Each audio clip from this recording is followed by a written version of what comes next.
In 1964, archaeologists excavating a well shaft near ancient Sparta pulled up something that stopped the dig. Infant bones, dozens of them. Fractured skulls, twisted spines, some no more than a few days old. For decades, the story was the same. Sparta threw its weak babies into a pit called the apothetai. Textbooks printed it. Documentaries repeated it. The movie 300 opened with it. But the bones in that well told a different story. Because mixed in with those infant remains were the bones of adults. Men, women, people who had lived full lives and then ended up in the same place as the babies. Which raises a question no one in Hollywood wanted to ask. What kind of society throws both its newborns and its grown citizens into the same disposal site? This video is about what Sparta actually was, not the movie version, not the motivational poster version.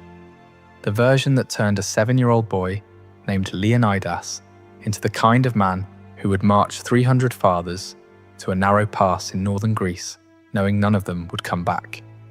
And the version that explains why, 2,500 years later, we still haven't figured out what we're really applauding. Before we go any further, if you haven't subscribed yet, now is the time. This is the kind of history they left out of the textbooks and Hollywood cleaned up. Hit subscribe, it is free, it takes 1 second, and it helps us keep making these videos. Now, let us get back to it.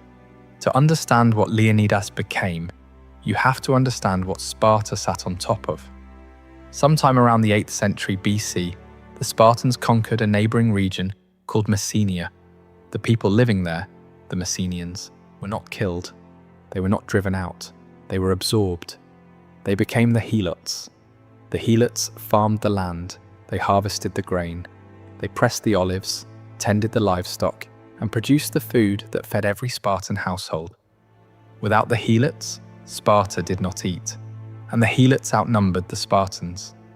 Ancient sources vary, but some estimates place the ratio at 7 helots for every 1 Spartan citizen. Others go higher. The exact number is debated, the imbalance is not. This created a problem that shaped every decision Sparta ever made. The entire Spartan economy depended on a population that had every reason to revolt. The Messenians had not chosen subjugation. They had been conquered, they remembered, and they waited. In the 7th century BC, they did revolt. The Second Messenian War nearly broke Sparta. Ancient sources describe a conflict so desperate that Sparta came close to collapse. The poet Tyrtaeus, writing during or shortly after the war, produced verses urging Spartan soldiers to hold the line, not against a foreign empire, but against the people working their own fields. Sparta survived that war, but surviving it changed everything. After the Messenian revolt, Sparta reorganized itself around a single priority, making sure it never happened again. Every institution, every ritual, every law that followed can be traced back to one calculation. How do a few thousand citizens maintain permanent control over a population that vastly outnumbers them? The answer was not walls. Sparta famously had none. The answer was not technology or wealth.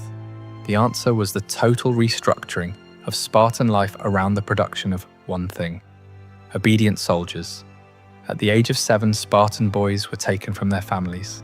This was not optional. This was not a boarding school for the ambitious. Every male citizen's son entered the Agoge, the state-run training system that would occupy the next 13 years of his life. The boys were organized into groups called Agoge, herds. Not classes, not cohorts. Herds. They were given 1 cloak per year, no shoes, no bedding. They slept on rushes they had to pull from the riverbank themselves, by hand without a blade. Food was deliberately kept insufficient, not by accident, not through scarcity. The rations were calculated to leave the boys perpetually hungry. They were expected to supplement their meals by stealing. This is the part that gets repeated in documentaries as if it were clever, a training method for future soldiers. But the full mechanism was more specific than that. If a boy stole food successfully, nothing happened. He ate, If a boy was caught, he was beaten. The punishment was not for the theft, it was for the failure, for being detected. Plutarch records the story of a Spartan boy who stole a fox cub and hid it under his cloak. When an adult approached, the boy stood still. The fox began clawing and biting into his stomach. The boy said nothing. He did not move. He died standing, his intestines opened by the animal, rather than reveal what he had stolen. Whether that specific story is literal or apocryphal, the fact that Spartans told it to each other as a model tells you what the system valued. Not strength, not intelligence, the suppression of visible suffering. As the boys grew older, the training escalated. They were organized into competitive units and encouraged to fight each other. Plutarch describes organized brawls, where boys punched, kicked, and bit with no rules and no intervention from adults. The purpose was not to find the strongest. It was to identify who would keep fighting after the pain became unbearable. At certain stages, boys were subjected to public flogging at the altar of Artemis Orthia. This was not punishment, it was ritual. Boys were whipped until they bled, and the measure of success was silence. Pausanias, writing centuries later, noted that some boys died during the ritual. The priests monitored the flogging by watching a wooden statue of Artemis. When the image grew heavier, the blows were considered sufficient. Foreign visitors came to watch. By the time a boy reached 18, he had spent over a decade in a system designed to accomplish something very specific. Not education, not enlightenment, conditioning. The Agoge produced men who could endure pain without flinching, who could obey without questioning, who could stand in a phalanx formation for hours in summer heat, wearing 60 pounds of bronze, and not break rank when the man next to them took a spear through the throat. This was the system that produced Leonidas. He entered it at 7. He graduated from it as a man who had never known a single day of autonomous decision-making. Every meal, every sleeping arrangement, every act of violence and deprivation had been managed by the state, and the state had one use for him. There is a part of Spartan training that does not appear in the movie 300. It does not appear in most popular accounts of Sparta at all. It is called the Krypteia. Each year, Spartan authorities selected the most capable young men, those who had excelled in the Agoge, and gave them a specific assignment. They were sent into the countryside at night, alone, armed with a dagger. No armor, no supplies.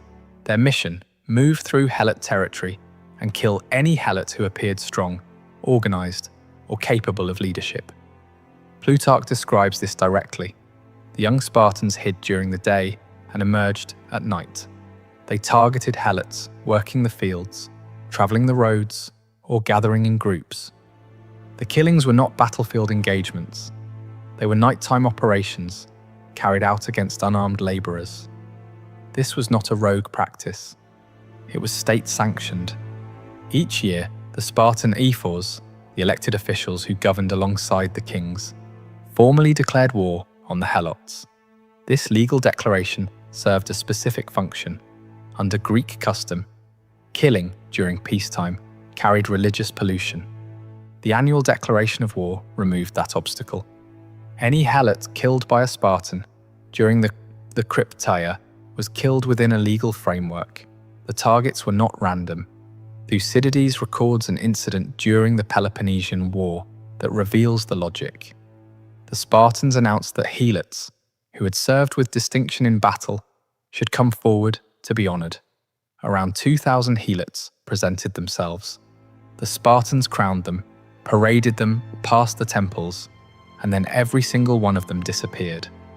No one, Thucydides writes, could say how each of them was killed.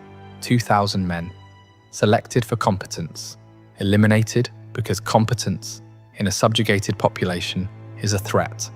The Krypteia operated on the same principle, applied continuously. The system did not wait for rebellion to begin. It removed the potential for rebellion before it could organize. This is the context that is missing from every popular telling of Leonidas and the 300. The men who stood at Thermopylae, were not simply warriors trained for external enemies. They were products of a system designed, first and foremost, for internal control.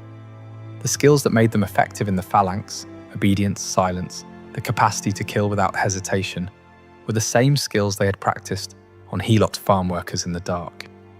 One of the most frequently cited facts about ancient Sparta is that Spartan women had more freedom than women elsewhere in Greece. This claim requires context. Spartan women could own property. They could inherit land. They exercised publicly and received physical training. In Athens, women were confined to the household. In Sparta, they moved through public space with a degree of autonomy that shocked other Greeks. But the purpose of that autonomy was specific. Spartan women were physically trained because Sparta believed physically strong mothers produced physically strong sons. Plutarch states this explicitly.